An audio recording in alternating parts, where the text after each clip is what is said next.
In '93, a year and a half prior to this, we had passed the first MAPS tax.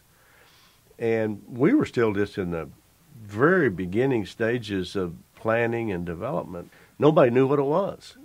And so that had been approved by the voters the first time. We were trying to get our handle around that. And then this happens.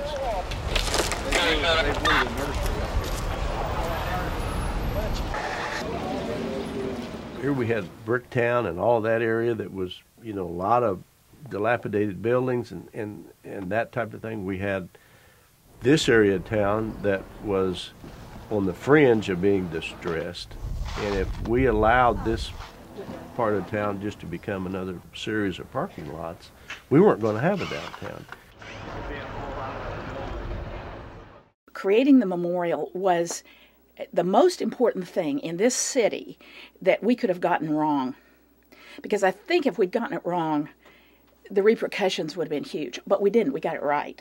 If the memorial wasn't here, and if the federal campus wasn't here, this area would be a very hard-hit economic area. I mean, it would be a very tough area. I thought it was very important to the city that the federal campus be rebuilt. But until that was answered, no one did anything. No one bought land, no one sold land. All of what I call the fabric of the community, the dry cleaners and the delis and the child care and everything that left when the bombing took place, all that just left, and there was nothing here. April 20th, 1995 might have been the most difficult day that this museum will ever see. I think that every day going forward continues to be easier for us. You gain your confidence in terms of, okay, well, we were here yesterday, but now we've taken another step forward. It's always hard to get that first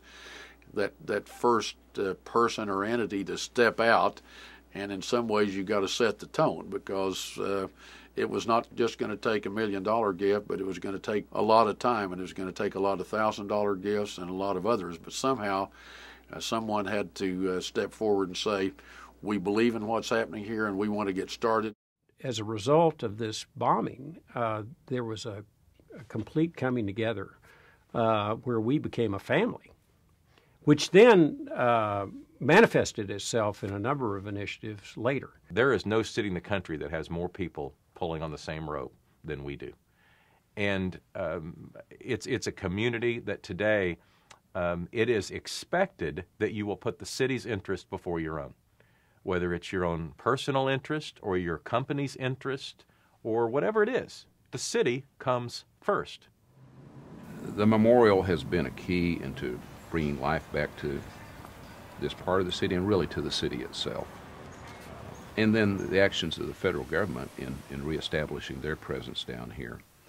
Now things are starting to get back to normal. I still think we came out of it more united afterwards. So I don't tell people, it was a weakness that turned into a strength. It was a strength that got even stronger. The aftermath of the bombing and the way our community was so resilient and responsive. The city has embraced the memorial. The city has embraced what happened after the bombing. The city embraced itself for what it did. There's a new confidence that was not there before the bombing. There's a unity that really wasn't there before the bombing. We were no longer black and white, north and south, east and west, white collar, blue collar. We were Oklahoma City, and we still are.